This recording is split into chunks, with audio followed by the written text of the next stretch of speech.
The C-130 transport plane's engines roared as Staff Sergeant Maya Chen gripped her deployment bag, watching the California coastline appear through the small window.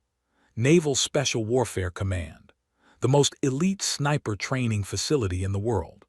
Her stomach churned with a mixture of pride and raw fear that she worked hard to suppress. At 26 years old, Maya had already proven herself exceptional in the Marine Corps. 3 tour, 2 Bronze Stars, and a marksmanship record that had caught the attention of people far above her pay grade. But none of that seemed to matter as she stepped off the plane and saw the group of operators waiting on the tarmac.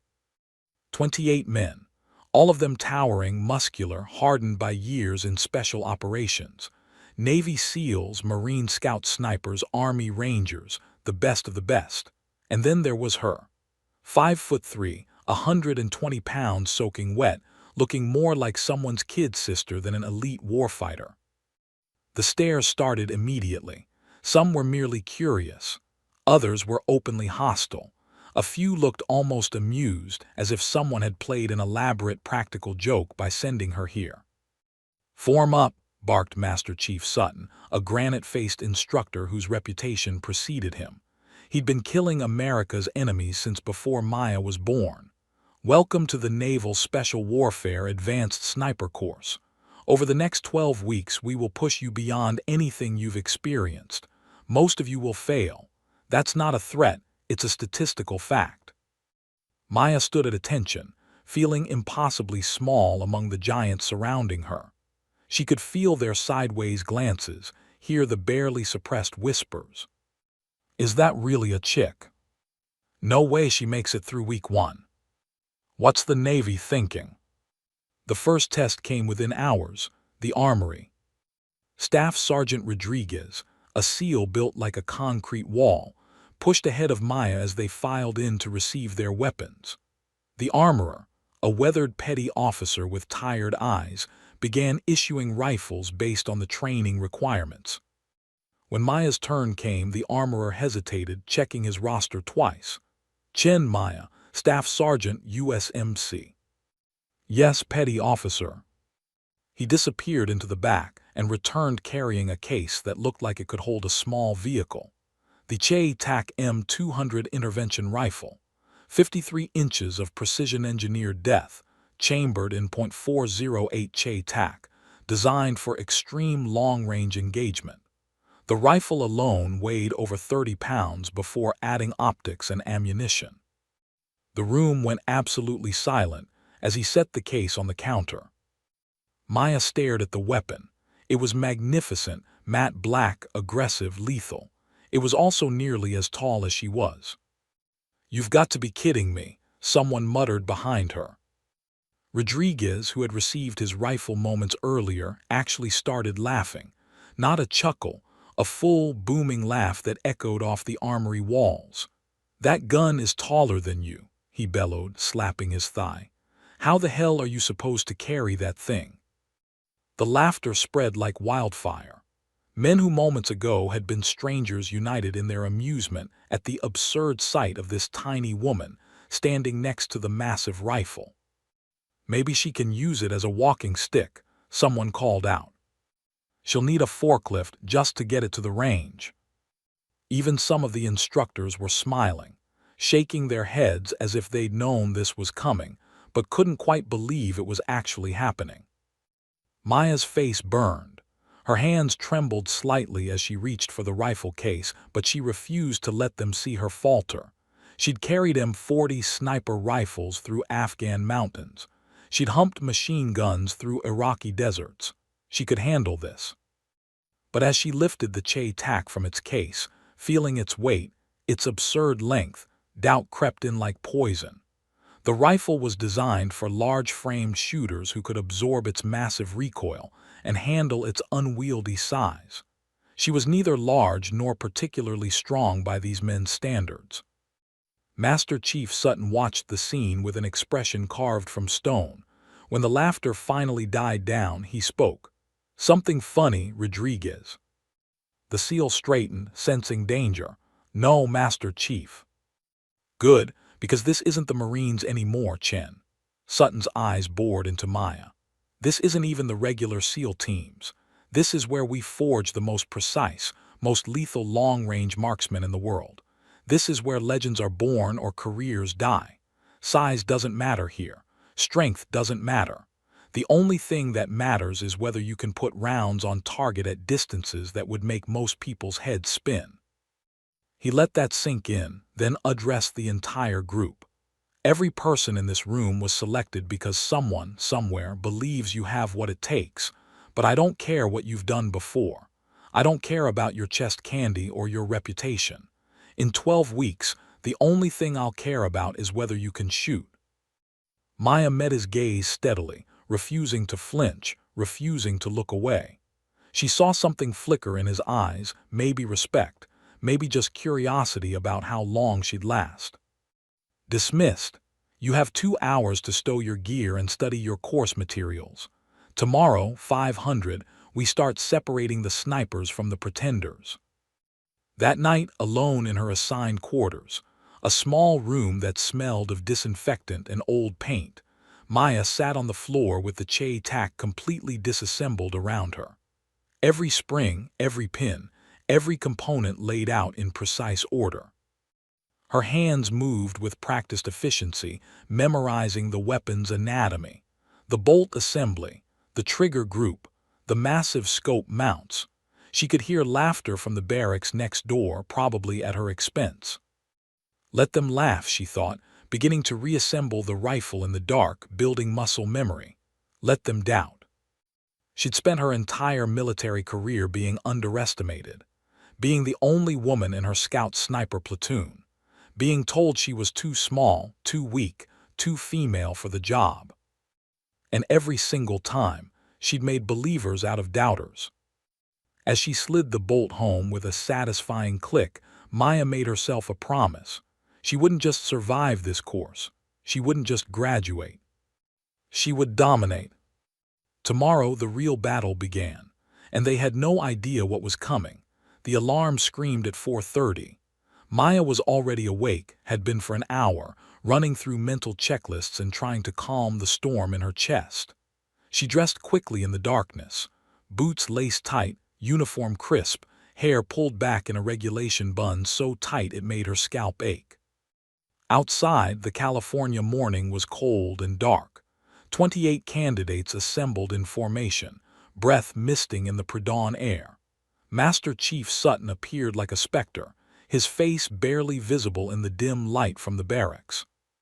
"Good morning, ladies," he said, his voice dripping with sarcasm. "I trust you all slept well because that's the last comfortable night you'll have for the next 12 weeks. We're starting with a little warm-up. 10-mile ruck march, full combat load plus your weapons. You have 2 hours, fall out." Maya's heart sank as she hoisted her pack, 60 pounds of gear, water, and ammunition, and lifted the tac onto her shoulder. The rifle's weight immediately bit into her collarbone.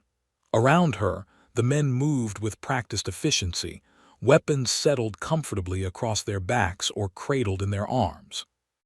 Rodriguez passed her, his own rifle looking almost small against his massive frame. "Need help with that, princess?" He grinned, but there was an edge to it. "I'm good," Maya grunted, adjusting the rifle's position. The first mile was manageable. The second was harder. By mile 3, Maya's shoulder was screaming, her smaller stride forcing her to take more steps than the men around her. The group began to spread out, the strongest pulling ahead, the pack thinning. By mile 5, Maya was falling behind. Not catastrophically, but noticeably. She could see the lead group disappearing into the distance, their pace relentless. The rifle seemed to grow heavier with each step, the pack straps cutting into her shoulders like razor wire. "Pick up the pace, Chen," an instructor shouted from a passing Humvee. "At this rate, you'll still be walking when we start afternoon classes." Her lungs burned, her legs trembled. Doubt whispered in her ear with every painful step, "You don't belong here, you're too small, too weak." They were right to laugh. She finished the ruck march in 1 hour and 53 minutes, 7 minutes before the cutoff, but dead last. The other candidates were already drinking water, stretching, some looking barely winded. Maya collapsed against a wall, trying not to vomit, trying to ignore the looks. "Told you," she heard someone mutter. "She won't last a week." The morning only got worse. Physical training was brutal pull-ups, rope climbs, obstacle courses designed for men 6 inches taller and 50 pounds heavier. Maya pushed herself until her muscles screamed, but the gap was undeniable.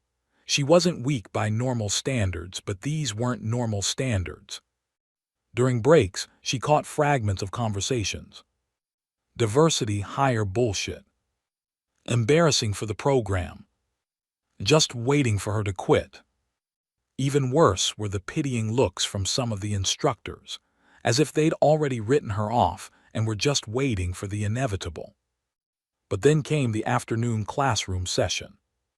The subject was advanced ballistics, the mathematics and physics that separated average shooters from true snipers. Variables that had to be calculated in seconds, wind speed and direction at multiple altitudes, temperature, humidity, barometric pressure, even the Coriolis effect from Earth's rotation.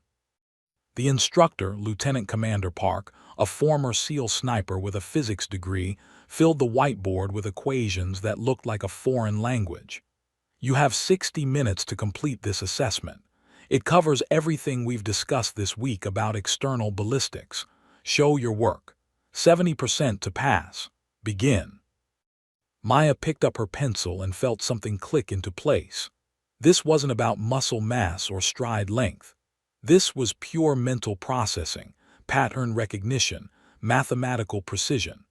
Growing up on a Nebraska farm, she'd spent countless hours calculating trajectories for varmint hunting, learning to read wind across wheat fields, understanding how temperature inversions affected bullet flight. Her pencil flew across the paper. Calculations that made other candidates pause and scratch their heads came to her naturally. She visualized each scenario, the bullet's arc, the wind's push, the drop over distance. The numbers told stories she could read fluently. 31 minutes later, she set down her pencil, finished. Lieutenant Commander Park looked up, surprised. "Problem, Chin?" "No, sir, complete, sir."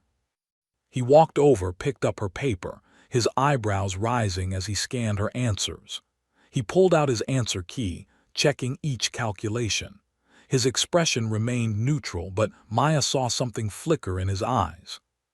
"How long have you been studying ballistics?" "Since I was 12, sir. Started with .22 rimfire, worked my way up." He set her paper down. "Perfect score. Fastest completion time I've seen in 4 years of teaching this course." The room went silent, heads turned. Rodriguez stared at his own half-completed test, then at Maya, something shifting in his expression. That afternoon brought positional shooting drills, learning to shoot from awkward positions, stressed positions, positions that tested body control and stability. Maya discovered something the instructors hadn't quite anticipated. Her smaller frame was actually an advantage. Less body mass meant less movement with each heartbeat. Her compact size allowed her to wedge into shooting positions larger men couldn't maintain. When shooting prone, her lower center of gravity provided enhanced stability. Chief Dawson, a legendary sniper instructor with a scarred face and 20 years in special operations, watched her shoot from a cramped urban hide position. She fired 5 rounds at a 600-meter target, her grouping tight enough to cover with a playing card. He approached as she cleared her weapon. "Chen." "Yes, Chief." "You know why smaller shooters can be exceptional snipers?" "Sir." "Physics. Less mass means better recoil management, more consistent form, easier concealment. Your body doesn't fight the rifle, it works with it." He paused, his eyes measuring her. "The ruck marches will always be harder for you. The PT will always be a grind. But what we do, the actual shooting, you might have a natural advantage if you're smart enough to leverage it." It was the first encouraging thing any instructor had said to her. That evening, Maya reviewed her performance. last in the ruck march, middle of the pack in PT, but first in ballistics, second highest grouping scores in positional shooting. Rodriguez found her in the chow hall, setting his tray down across from her without asking. The cafeteria conversations dimmed slightly. "That ballistics test," he said, his voice neutral, "that was legit." "Yes." "Where'd you learn that?" "Nebraska, farm girl. Been calculating wind and distance since before I could drive." He studied her for a long moment. "I was wrong about the gun being too big for you." He stood, picking up his tray.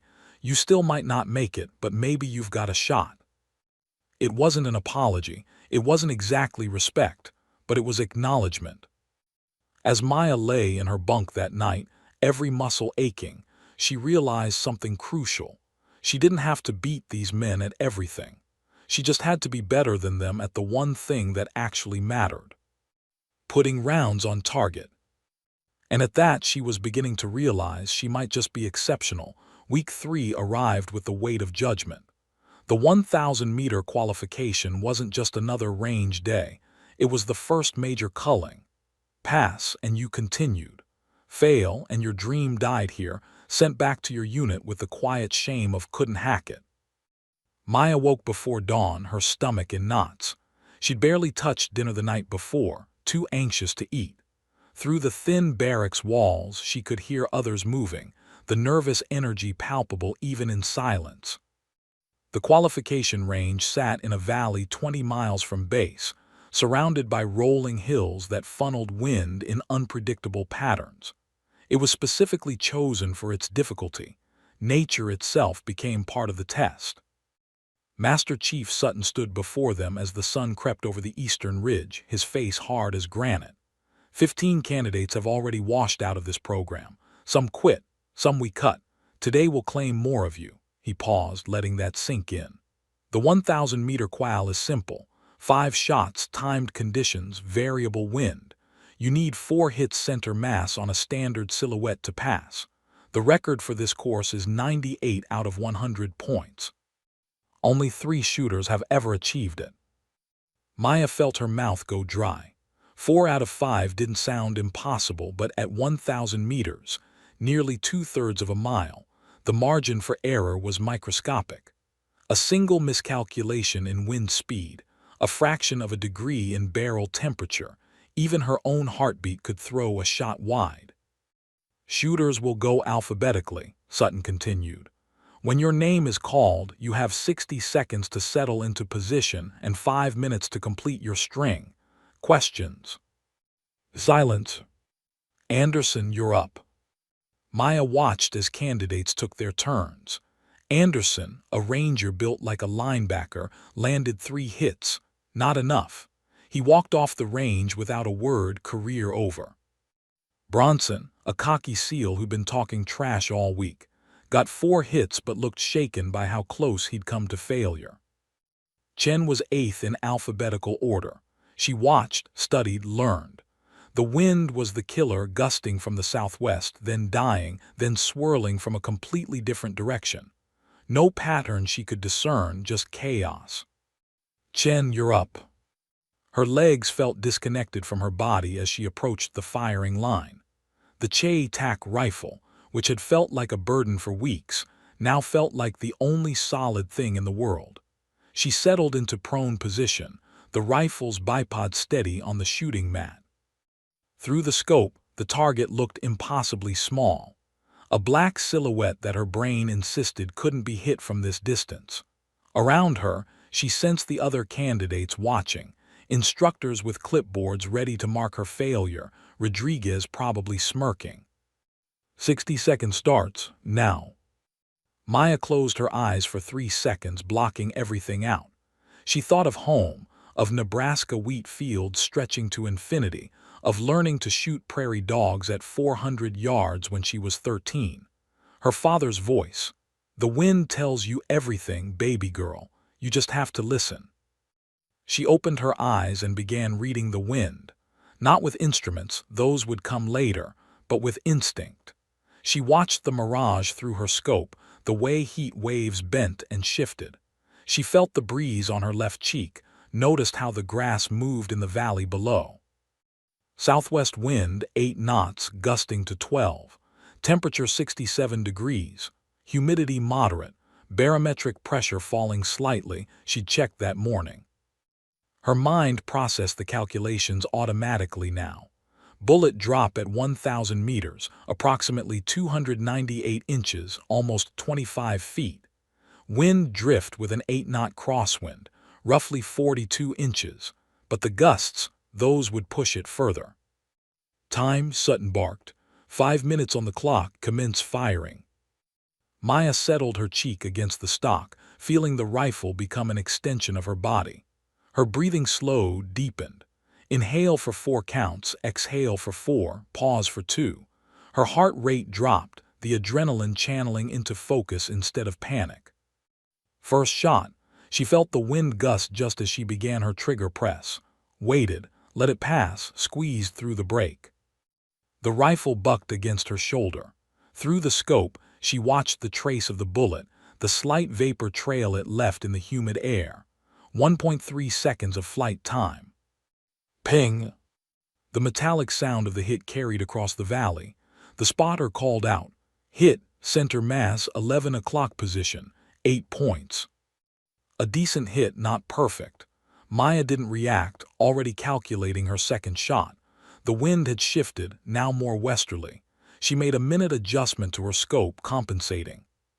Second shot. This time she anticipated the wind, led the target slightly, squeezed. Ping! Hit center mass, 12 o'clock, 9 points. Better, much better. The range had gone quiet. Even the instructors had stopped their sidebar conversations. Maya was vaguely aware of this but didn't let it penetrate her concentration. She existed in a bubble where only she, the rifle, and the target mattered. Third shot. The wind died completely, a moment of perfect stillness. She took it. Ping! Hit center mass, dead center, 10 points. Now she heard murmurs from the observation area. Through her peripheral vision, she saw Chief Dawson lean forward, interested. 2 shots left. Maya's confidence grew, but she forced it down. Confidence led to sloppiness. She treated the 4th shot exactly like the first, fresh calculation, fresh read, nothing assumed. The wind swirled, a complex pattern she'd only seen once before. She waited 15 seconds, watching, reading, understanding. There, a pattern emerging. She made a bold adjustment, compensating for what she predicted the wind would do, not what it was currently doing. 4th shot. Ping!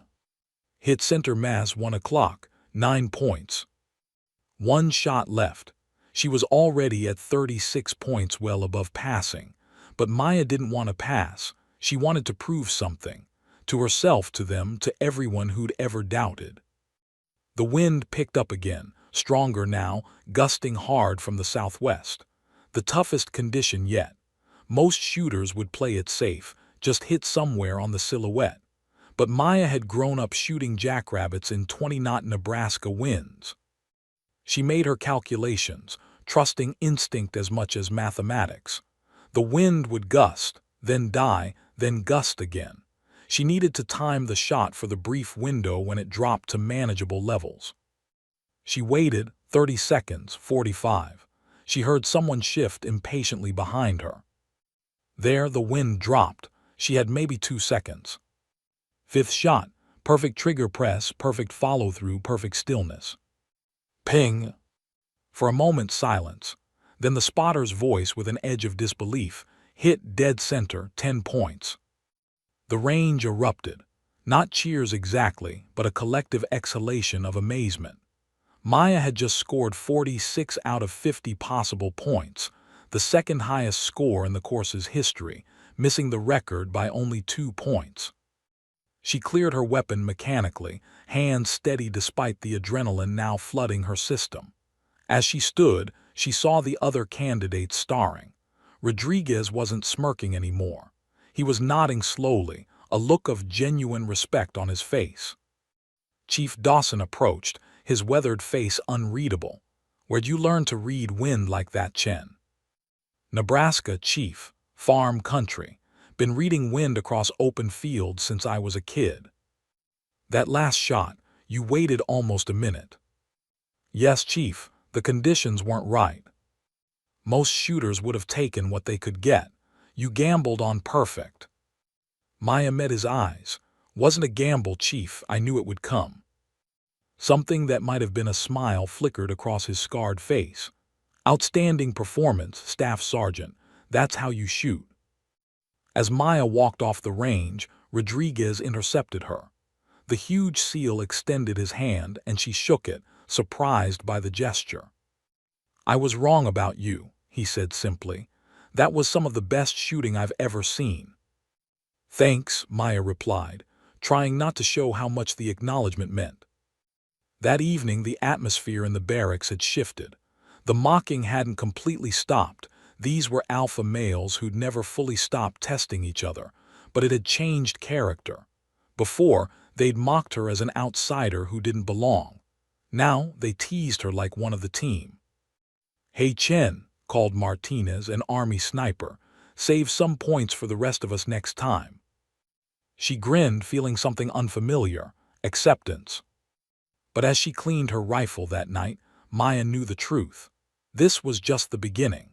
The 1,000-meter qual was impressive, but it was child's play compared to what lay ahead. The extreme long-range shooting at 2,000-plus meters. The impossible 3,200-meter record that haunted this place like a ghost. She'd proven she belonged. Now she had to prove she was exceptional. And somewhere deep inside, a new goal crystallized. Not just to graduate, not just to excel, but to shatter every expectation they'd ever had. The real challenge was still coming. Week 4 arrived like a hammer. The 2,000-meter range, where dreams went to die. Master Chief Sutton gathered the remaining 19 candidates at dawn. They'd already lost 9 people, but the look on his face suggested that number would grow substantially. Welcome to Hell Week, he said without preamble. Starting today, we move to extreme long-range engagement, 2,000 meters and beyond. This is where we separate the competent from the exceptional. Maya felt ice in her stomach. She dominated at 1,000 meters, but doubling that distance didn't just double the difficulty, it multiplied it exponentially. Every variable became magnified. A 1-degree temperature change could shift impact by inches. Wind at different altitudes could push the bullet in completely different directions. The first day was a massacre. Jenkins, a Marine who'd sailed through every previous test, missed all 5 shots. Gone. Thompson, cocky and skilled, managed 1 hit out of 7 attempts. He lasted 2 more days before washing out, the failures crushing his confidence. By day 3 of week 4, they'd lost 4 more candidates. The range felt haunted by the ghosts of shattered careers. Maya struggled too. Her first day at 2,000 meters, she landed only 2 hits out of 5 attempts. The second day, 3 hits but inconsistent. The bullet's flight time alone was nearly 3 seconds, an eternity where anything could go wrong.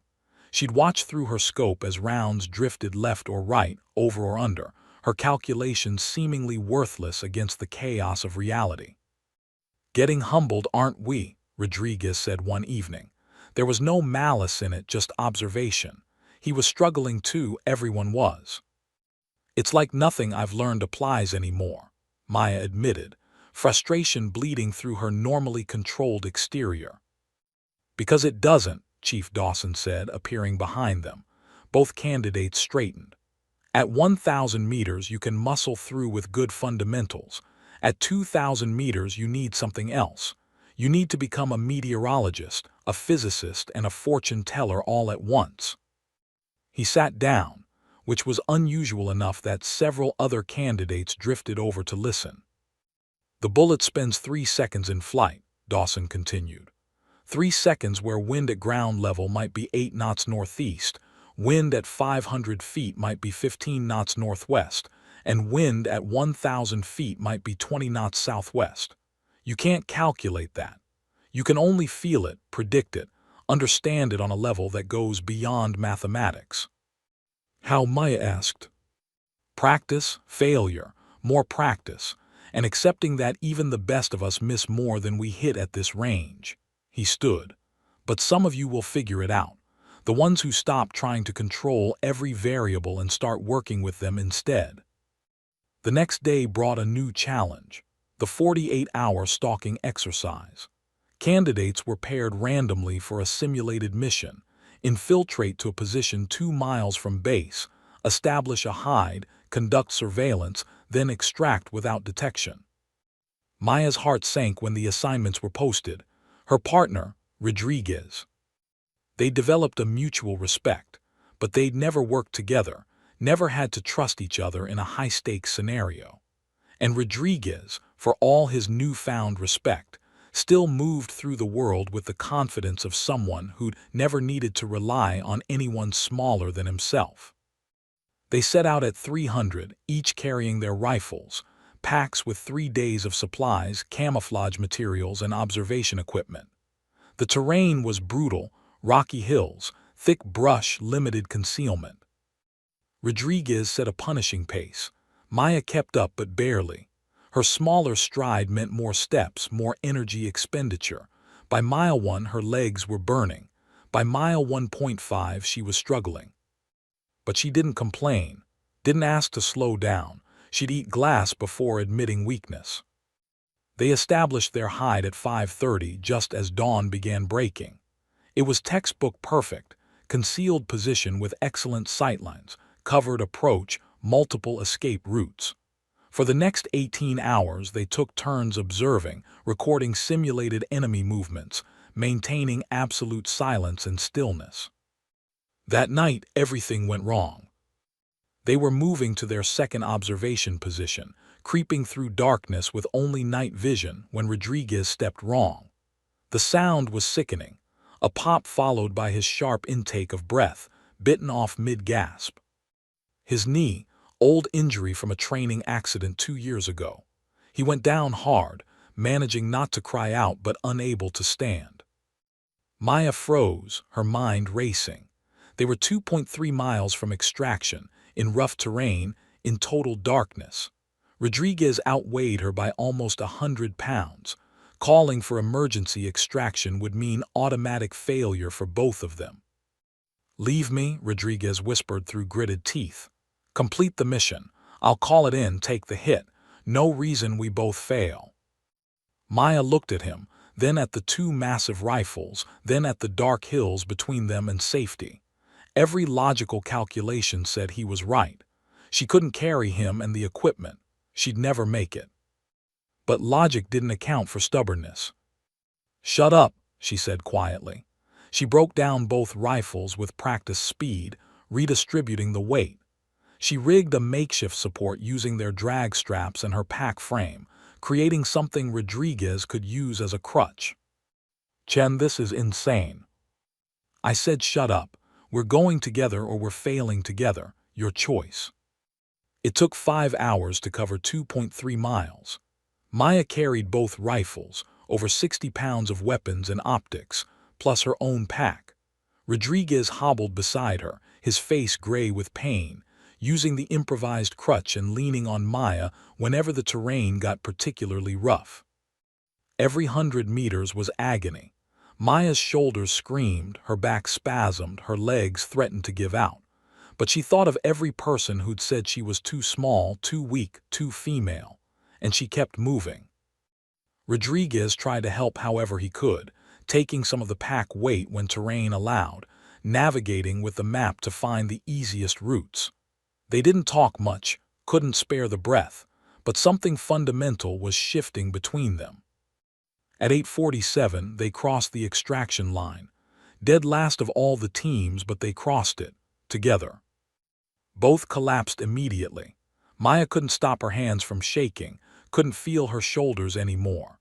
Rodriguez's knee had swollen to twice its normal size. Chief Dawson appeared above them, looking down with an expression Maya couldn't read.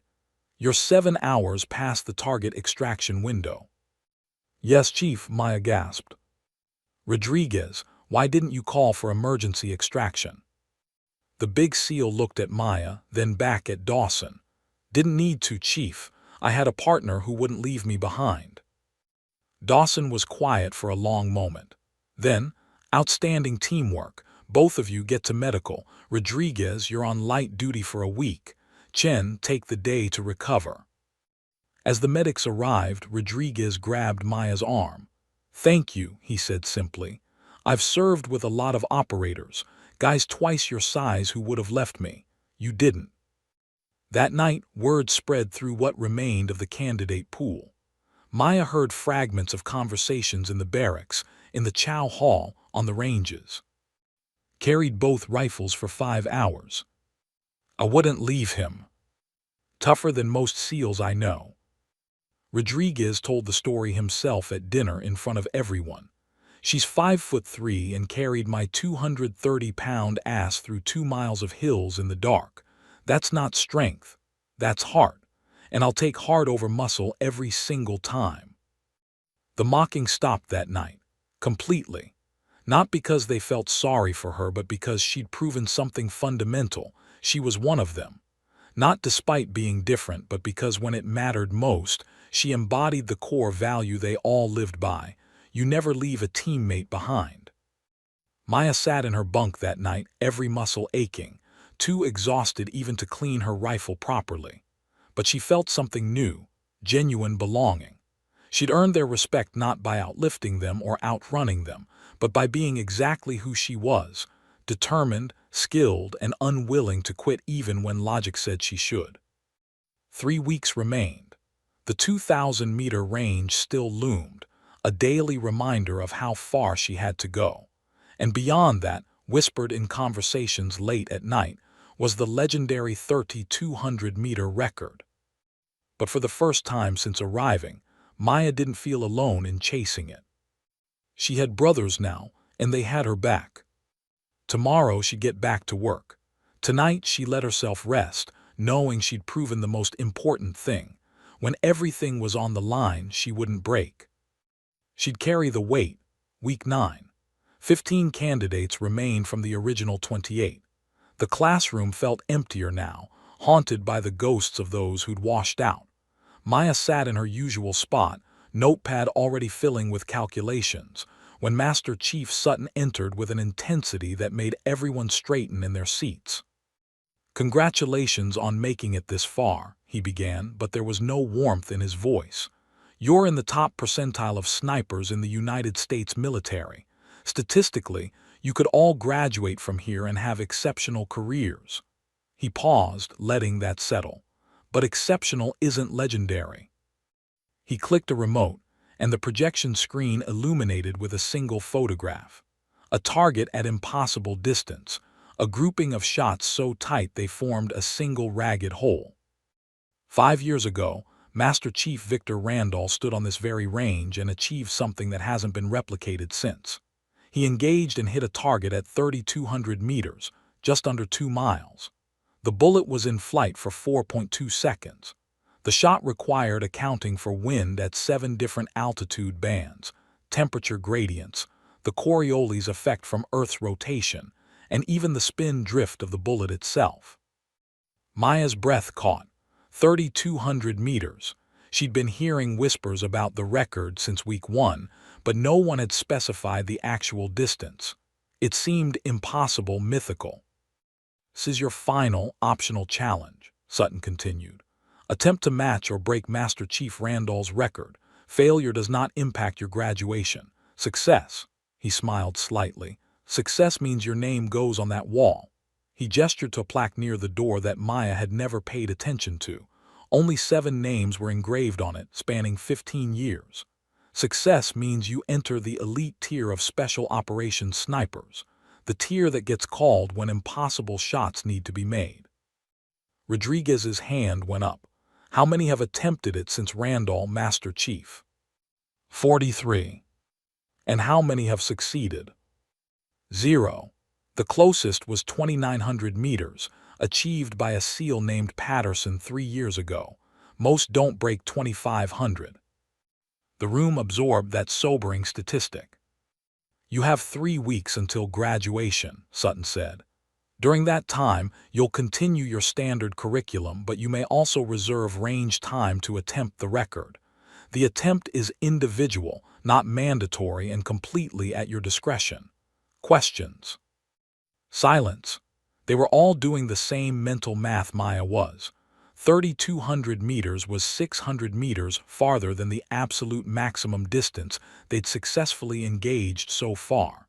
It wasn't just difficult, it bordered on theoretically impossible with current equipment and conditions. Dismissed. That night Maya couldn't sleep.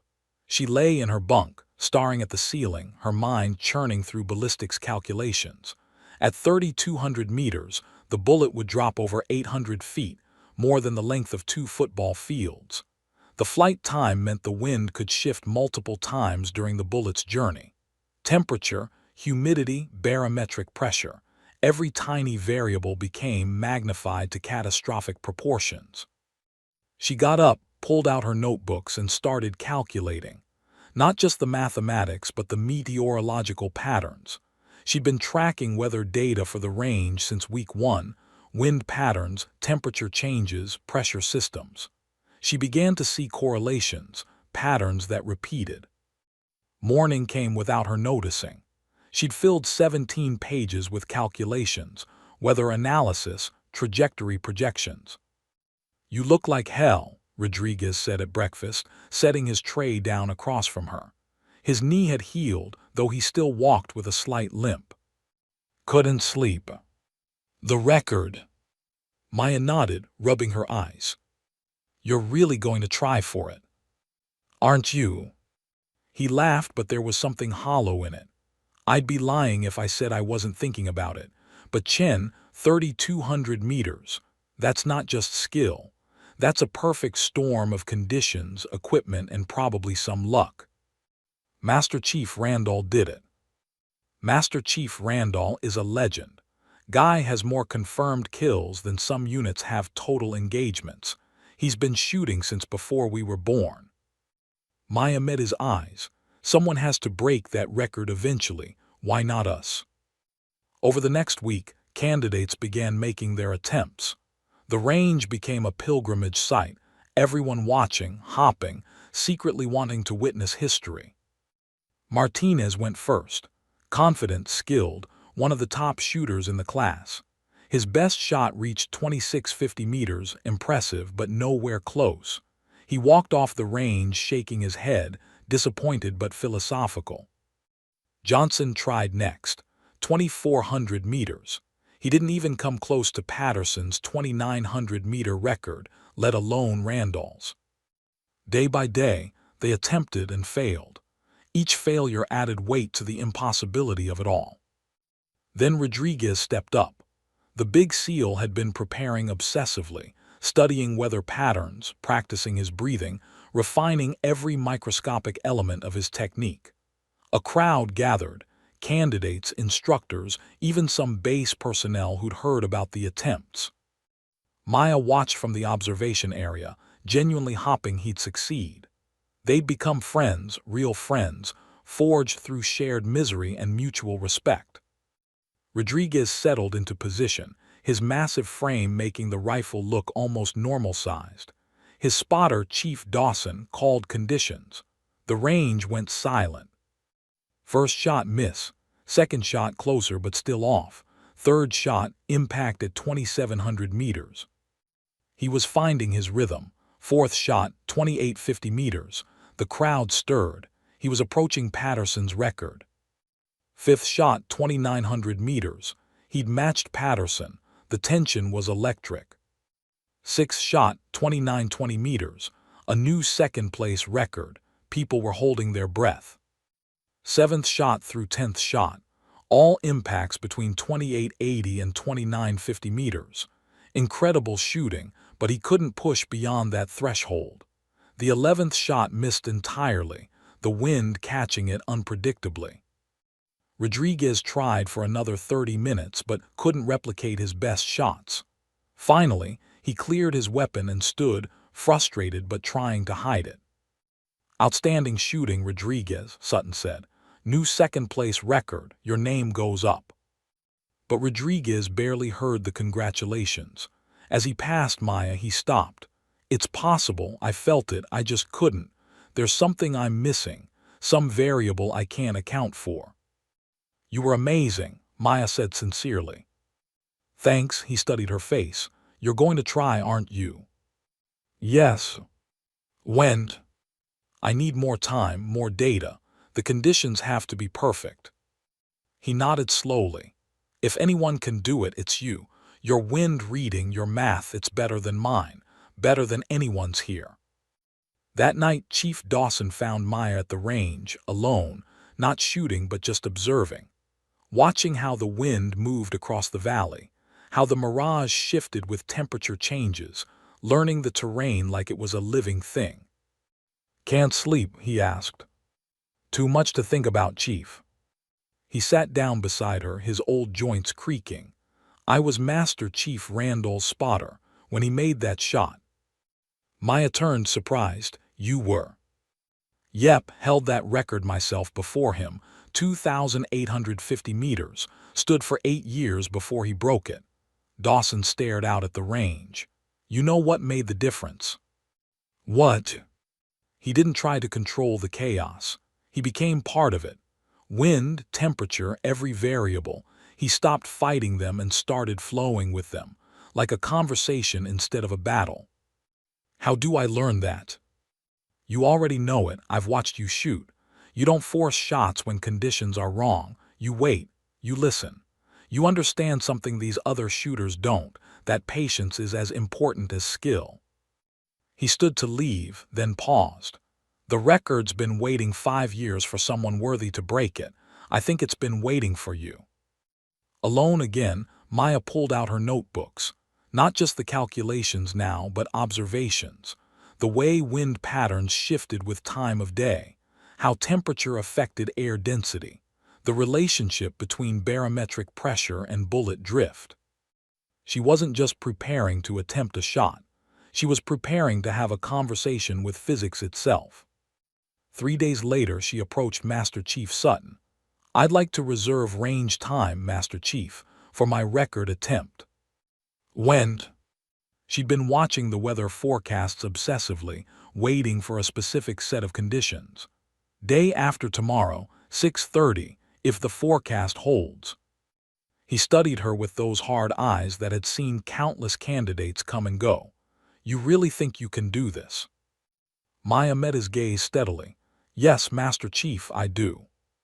"Then the range is yours. Good luck, Chen. You're going to need it." 48 hours until her attempt. Maya felt like she was standing on the edge of a cliff, looking down into an abyss that was either her greatest triumph or most humiliating failure. She couldn't eat breakfast. The eggs sat congealed on her plate while around her, the remaining candidates discussed their own preparations for graduation, upcoming assignments, and the impossible record that haunted them all. "You really doing this tomorrow?" Martinez asked, sliding into the seat beside her. "Day after tomorrow, 6:30. "Why 6:30 specifically?" Maya pulled out her weather journal, a battered notebook filled with weeks of meteorological data. "The forecast shows a high-pressure system moving in. Cold front passed through yesterday. Air should be crisp and stable. At 6:30, temperature will be around 38 degrees, wind steady from the northeast at 6-8 knots. No gusts predicted. Barometric pressure rising. It's as close to perfect as we're going to get." Rodriguez whistled low. "You've been tracking this for weeks." "Since week 2, Maya admitted. "Every morning I record conditions. Temperature, wind speed and direction, humidity, pressure. I've got patterns now. I know when this range is most stable." "Jesus, Chen," Martinez shook his head admiringly. "Most of us just show up and shoot." "That works at 1,000 meters, not at 3,200. She spent that day on the range but not shooting. She walked the entire distance from firing line to target, all 3,200 meters of it. Nearly 2 miles through varying terrain, flat sections, small rises, a depression in the middle where cold air would pool. Chief Dawson appeared beside her halfway through, matching her pace. "Scouting." Learning. The bullet doesn't travel through uniform air. It passes through different temperature zones, different wind currents.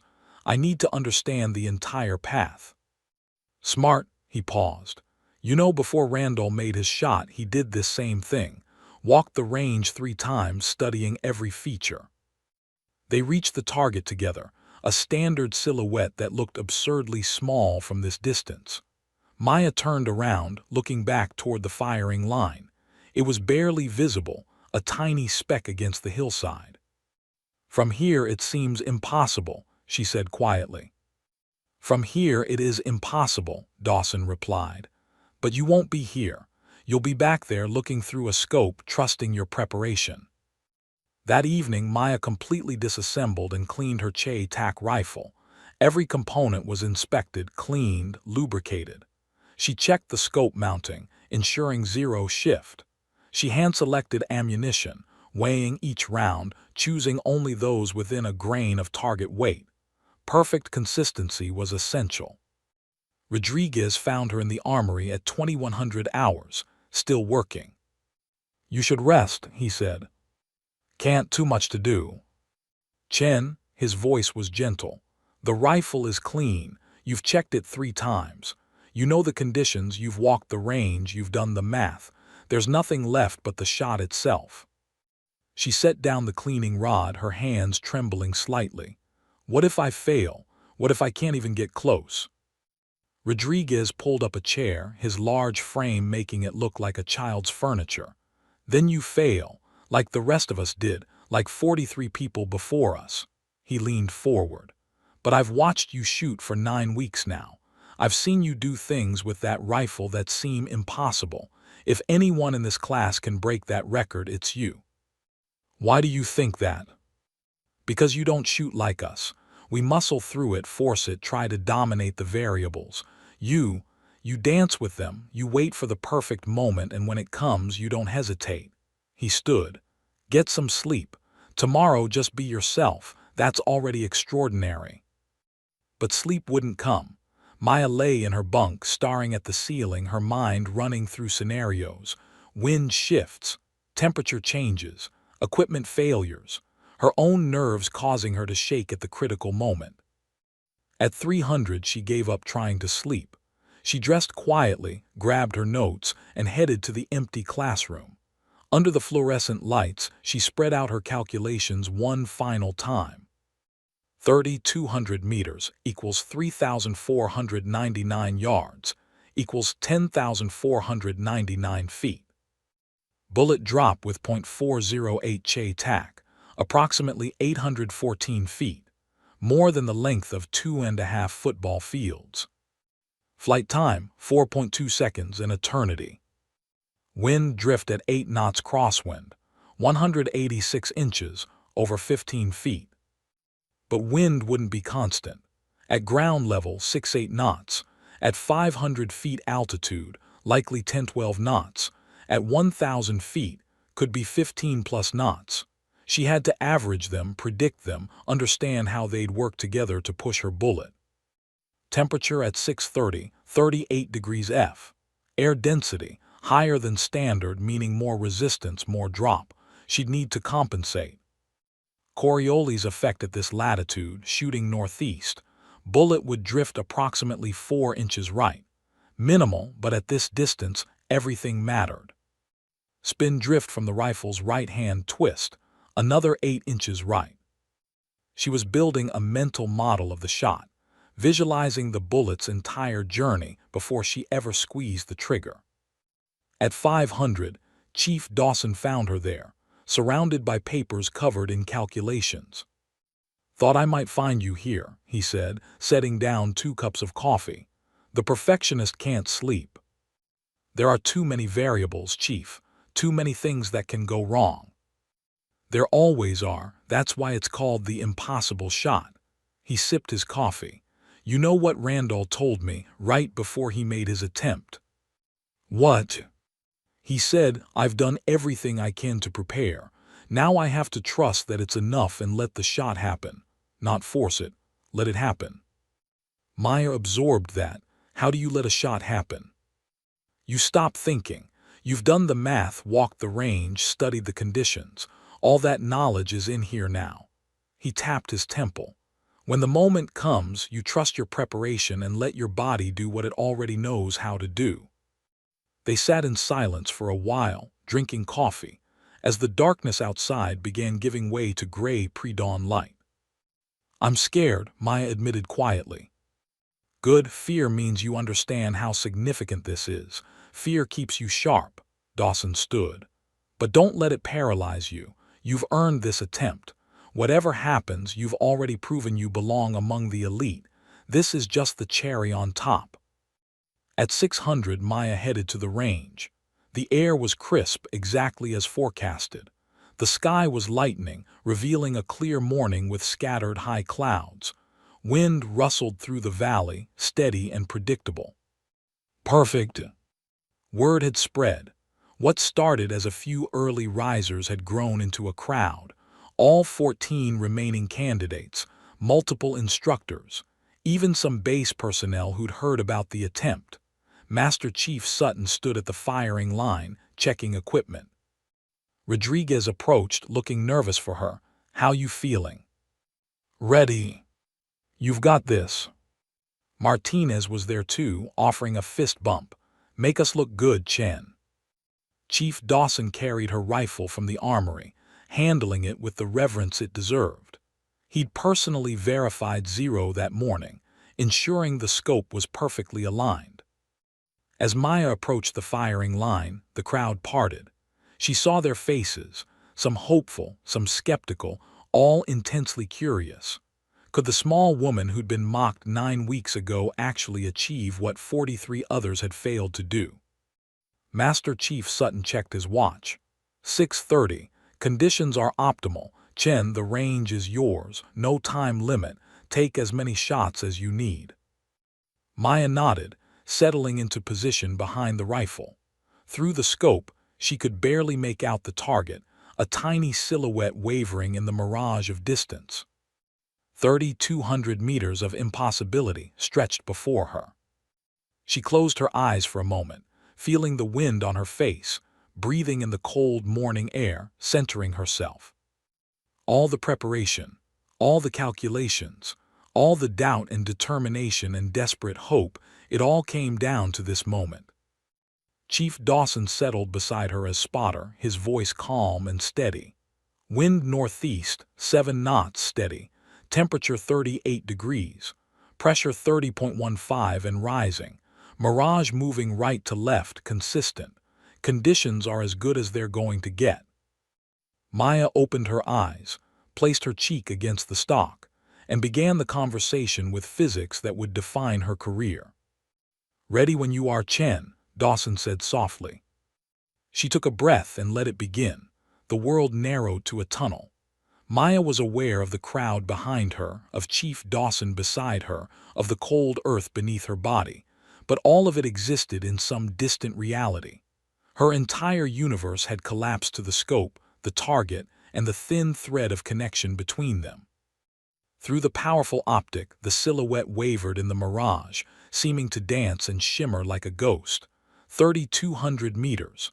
Her brain translated automatically. 10,499 feet. Nearly 2 miles. The bullet would be airborne for over 4 seconds, enough time for everything to go wrong. Wind holding steady at 7 knots northeast. Dawson's voice was barely above a whisper. You've got a good window, take your time. Maya's breathing settled into the rhythm she'd practiced 10,000 times. 4 counts in, 4 counts out, 2 count pause. Her heart rate slowed, the adrenaline channeling into laser focus instead of nervous energy. She made her calculations one final time. Elevation adjustment for 814 feet of drop. Windage for wind at multiple altitudes averaged and predicted. Temperature compensation. Coriolis. Spin drift. Every variable accounted for, every number checked and rechecked. Her finger moved to the trigger, taking up the slack. First shot. The rifle bucked against her shoulder, the massive .408 Che tack round leaving the barrel at 3,000 feet per second.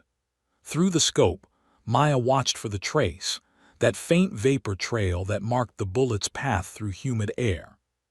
She counted in her head, 1 Mississippi, 2 Mississippi, 3 Mississippi, 4 miss.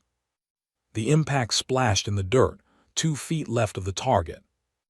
Miss left by 24 inches on line for elevation, Dawson called calmly. Good first shot, winds shifting slightly, now northeast at 8 knots. Maya didn't react emotionally. A miss was data, nothing more. The bullet had gone left, meaning she'd undercompensated for wind. She made a minute adjustment to her scope, clicking the windage knob. Second shot. The same routine, breath control, sight picture, squeeze. Boom! 4.2 seconds of waiting, of holding her breath, of willing the bullet toward its target. The impact struck dirt, this time right of the silhouette. Miss Wright, 18 inches, still on for elevation, Dawson reported. You're bracketing it, walk it in. The crowd behind them was absolutely silent. Even breathing seemed muted, as if the entire group was holding their collective breath. Maya made another adjustment, smaller this time. The wind was the variable she couldn't fully control, but she was learning its personality now, understanding how it moved across this specific valley at this specific time. Third shot. She felt something different this time as her finger pressed through the trigger brake. Not confidence exactly, but certainty. The kind of knowing that comes from perfect preparation meeting perfect execution. The rifle fired. The bullet arced across almost 2 miles of California morning. 1 Mississippi, 2 Mississippi, 3 Mississippi, 4 Mississippi. Ping! The metallic sound of bullet hitting steel target echoed across the valley like a church bell. For a moment, nobody moved. Then Dawson's voice, with an edge of emotion she'd never heard from him. Hit, center mass, 11 o'clock position. You're on target at 3,200 meters. The crowd erupted, cheers, shouts, disbelief. Maya heard Rodriguez roar yes. Behind her, heard Martinez laughing in amazement. But she didn't celebrate. One hit wasn't the record, it was matching it. And she hadn't come this far to simply match. Silence on the line. Master Chief Sutton's voice cut through the celebration. Chen is still shooting. The range went quiet again, but the energy had changed. They'd witnessed the impossible. Now they wanted to see if she could do it again. Maya cycled the bolt, chambering a fresh round. Her hands were steady, her breathing controlled. The first hit had confirmed her calculations were sound. Now she needed consistency, the true mark of a master sniper. Fourth shot. She took her time, reading the wind, feeling the rhythm of the morning. The conditions were holding steady, the window of perfection still open. Squeeze. 4 seconds of flight. Ping. Hit, center mass, 1 o'clock. That's 2 consecutive hits at 3,200. Now people were grabbing each other, the significance sinking in. Nobody had hit consecutive shots at this distance, ever. But Maya was entering a zone she'd only experienced a handful of times in her career. Time seemed to slow. The rifle felt like an extension of her body. She could feel the wind before it arrived, predict its shifts through some sixth sense developed over thousands of rounds fired. Fifth shot. The routine was meditative now. Breath, sight, picture, trigger, press. No thought, just perfect execution of deeply ingrained technique. Ping. Dead center, 3 for 3. Chief Dawson's hand was shaking slightly as he adjusted his spotting scope. Even he, who'd seen everything in 20 years of special operations, was witnessing something extraordinary. Sixth shot. Ping. Hit 12 o'clock, 4 consecutive. The crowd was losing their minds, but Maya existed in a bubble of absolute calm. She transcended nervousness, transcended doubt.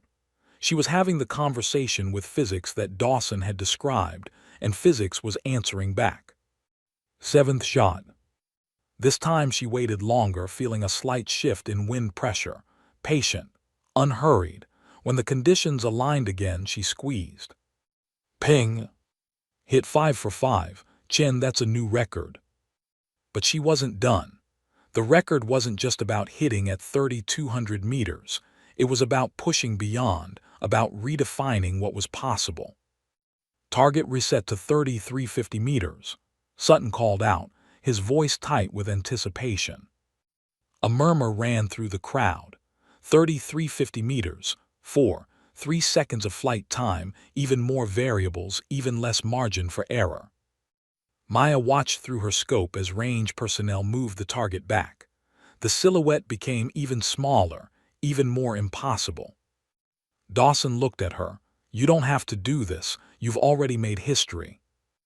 I know, Maya said quietly, but I didn't come here for history. I came here to find my limit.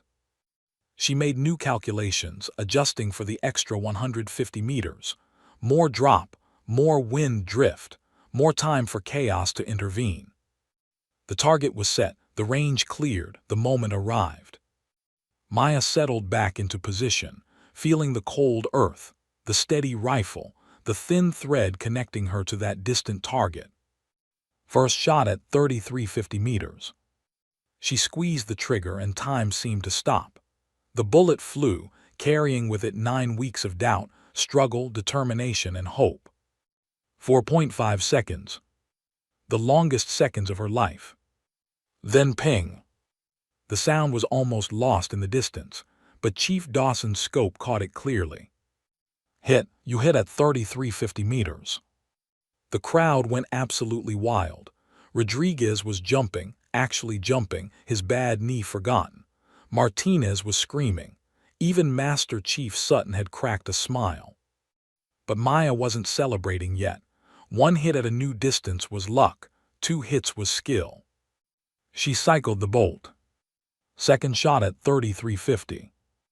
Breath, wind, patience, squeeze. 4.5 seconds of pure faith.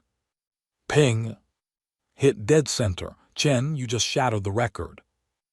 Now Maya allowed herself to feel it. The rifle suddenly felt lighter. The cold didn't bite as hard.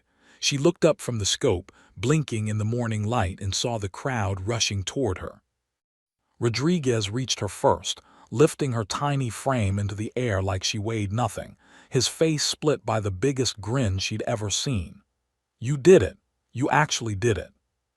Chief Dawson approached more slowly, but when he reached her, there were tears in the old sniper's eyes. He extended his hand, and Maya shook it, feeling the calluses of a lifetime of trigger pulls. 3,350 meters confirmed, he said, his voice rough. New course record, new standard. You just changed what everyone thought was possible. Master Chief Sutton pushed through the crowd holding a clipboard. Official record, Staff Sergeant Maya Chen, USMC.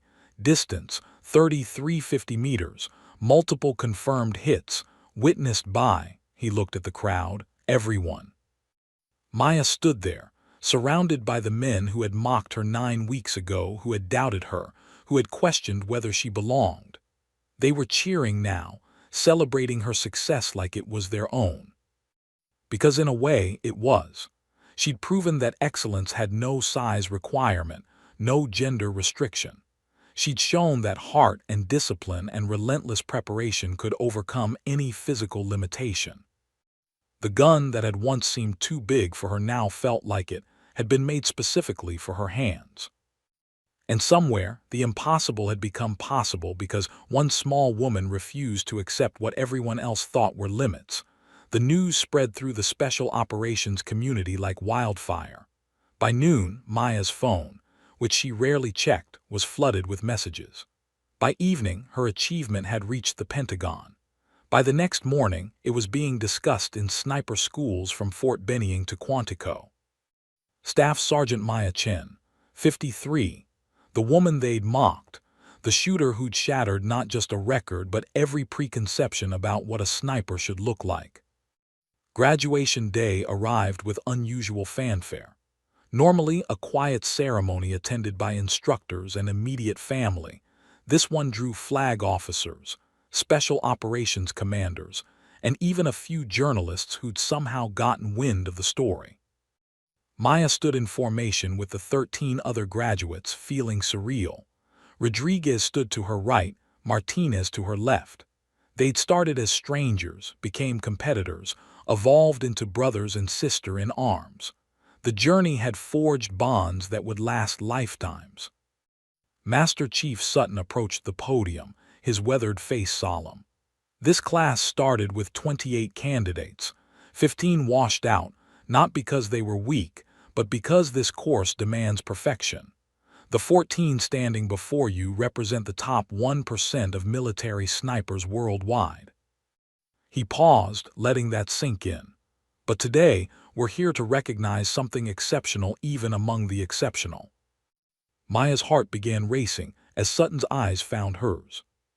5 years ago, Master Chief Victor Randall set a record that we thought might stand forever. 3,200 meters, a shot so difficult it entered the realm of legend. 43 attempts over 5 years, all failures, until 4 days ago. The crowd leaned forward. Staff Sergeant Maya Chen not only matched that record, she destroyed it. Multiple confirmed hits at 3,200 meters, followed by confirmed hits at 3,350 meters. She extended the extreme long-range record by 150 meters, or nearly 5%. For context, that's like shaving 10 seconds off a 4-minute mile. He gestured to the plaque Maya had noticed months ago. 7 names have been added to this wall in 15 years. Today, we add an 8th. But more importantly, we add the first woman to ever hold the extreme long-range record in any branch of the United States military. The applause was thunderous. Maya felt tears threatening but refused to let them fall. Not yet. After the ceremony, as families mingled and graduates received their certificates, a man in his 50s approached Maya. He wore civilian clothes but carried himself with unmistakable military bearing. His eyes were sharp, assessing, missing nothing. Staff Sergeant Chen. Yes, sir. Master Chief Victor Randall, retired. He extended his hand. Congratulations on breaking my record. I've been waiting 5 years for someone worthy to do it. Maya shook his hand, starstruck. Sir, it's an honor. Your shot was legendary. Was, he said with a slight smile. Now yours is. I watched the video footage. Your wind reading, your patience exceptional. You didn't force anything. You let the shot come to you. Chief Dawson taught me that. He said you told him the same thing. Dawson was my spotter for 20 years. Best teacher in the business. Randall's expression turned serious. You know what you've done, right? Not just broken a record, but opened a door. There are young women in the military right now who think they can't do this job because they're not 6 feet tall and 200 pounds. You just proved that wrong in the most definitive way possible. Later, as Maya packed her gear from the barracks, Rodriguez appeared in her doorway. He carried a small wooden box. The guys and I got you something, he said, suddenly awkward. Graduation present. Inside the box was a custom brass plaque, beautifully engraved. As SGT Maya Chen, USMC. 3,350 meters. The shot heard around the community. That gun is taller than you. Yeah, and she still made the shot. Maya laughed, tears finally breaking free. You remembered that. How could I forget? I was the idiot who said it. Rodriguez's voice softened. I was wrong about everything. Your size, your ability, whether you belonged here. You didn't just prove me wrong, you proved that I'd been measuring wrong the whole time. We all were, Martinez added, appearing behind Rodriguez with the rest of the graduates. Measuring by height and weight instead of heart and skill.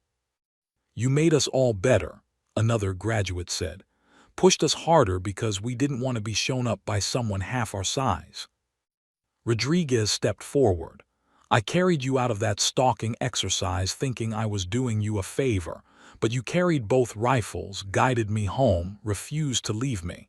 That day, you taught me what real strength looks like. He extended his hand. Thank you for that lesson, sister.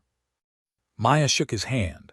then found herself pulled into a group hug by 14 graduate snipers who no longer saw her as different, just as elite. Her orders arrived that afternoon.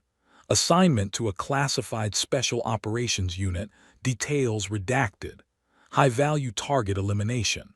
The missions nobody talked about, the ones that required impossible shots in impossible conditions. Exactly where she wanted to be. That evening, alone on the range one last time, Maya stood at the 3350-meter line, looking back toward the firing position. The distance still seemed impossible, even knowing she'd conquered it. Chief Dawson found her there as the sun set, painting the valley in gold and amber. "Saying goodbye," he asked. "Saying thank you to the range, to the journey, to everyone who doubted me. They gave me fuel." She turned to him. "And to you, Chief, you taught me more than shooting. You taught me to trust myself." "You already had that in you. I just helped you see it." He handed her a small box. "One more thing before you go." Inside was a single .408 HA-TAC round, custom engraved, the record breaker. "That's the actual bullet from your first hit at 3350, Dawson explained. "We recovered it from the berm behind the target. Keep it. Remember what you accomplished here." Maya closed her fingers around the bullet, feeling its weight. Such a small object to carry so much meaning. "What's next for you?" Dawson asked. "Whatever they need, wherever they send me, but I'll be ready." "I know you will. You redefine what's possible. That's not something you do once and forget. It becomes who you are." 3 days later, Maya reported to her new unit. The compound was unmarked, the personnel nameless, the missions classified. Her new team leader, a grizzled operator with 20 years of experience, reviewed her file. 3350-meter record, he said, raising an eyebrow. "Impressive, but this isn't a training range. Real-world conditions, moving targets, hostile fire. Think you can handle it?" Maya met his eyes steadily. "There's only one way to find out, sir." He smiled slightly. "Fair enough. Welcome to the team, Chen. We've got a mission brief in 30 minutes. Hope you brought that magic rifle of yours." As Maya prepped her gear, she thought about the journey. From the mocking laughter in the armory to standing among the most elite snipers in the world. From being the outsider to being the record holder. The HA-TAC rifle, the gun that had once seemed impossibly large for her small frame, now felt like it belonged in her hands. Like it had been waiting for someone exactly her size, with exactly her determination, to unlock its full potential. She'd proven that physical stature meant nothing compared to mental discipline, technical mastery, and absolute refusal to quit. She'd shown that excellence doesn't come in a standard package. It comes in all sizes, all backgrounds, all genders. Most importantly, she'd proven it to herself. As she headed to the briefing, Maya passed a training area where new recruits were conducting rifle drills.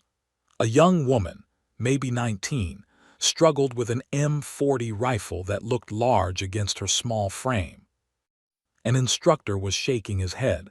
"Maybe you should try something smaller. That rifle's too big for you." Maya stopped. The young recruit looked defeated, ready to quit. "Excuse me," Maya called out. The instructor turned, annoyed, then saw her rank and the distinctive unit patch on her shoulder. He straightened. "Ma'am." Maya approached the young recruit. "What's your name?" "Private First Class Sarah Johnson, ma'am." "You think that rifle's too big for you, Johnson?" The recruit hesitated. "Everyone keeps saying it is, ma'am." Maya smiled. 9 weeks ago, someone told me my rifle was taller than me, said I'd never be able to shoot it effectively. You know what I did?" "No, ma'am." "I broke the extreme long-range record with it, 3350 meters. The rifle isn't too big, you just haven't learned how to make it work for you yet." She looked at the instructor. "Mind if I give her a few pointers?" "Not at all, ma'am." Maya spent 10 minutes with Johnson, showing her stance adjustments, body positioning techniques. how to use her smaller frame as an advantage rather than fighting against it. When Johnson fired again, her grouping tightened noticeably. "See," Maya said, "it's not about size. It's about technique, patience, and refusing to let anyone tell you what you can't do." As Maya walked away, she heard the young recruit ask the instructor quietly, "Who was that?" That, the instructor replied with newfound respect, was Staff Sergeant Maya Chen, the best damn sniper I've ever seen, regardless of size. Maya smiled to herself, heading toward her briefing. The gun had been taller than her. They had mocked her for it. And she'd used it to shatter every expectation, every limitation, every doubt. The legacy wasn't just a record on a wall. It was the door she'd opened for everyone who came after her, proof that excellence knows no physical requirements.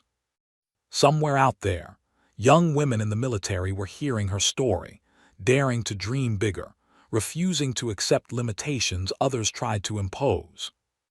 And that, Maya realized, was worth more than any record. That was legendary.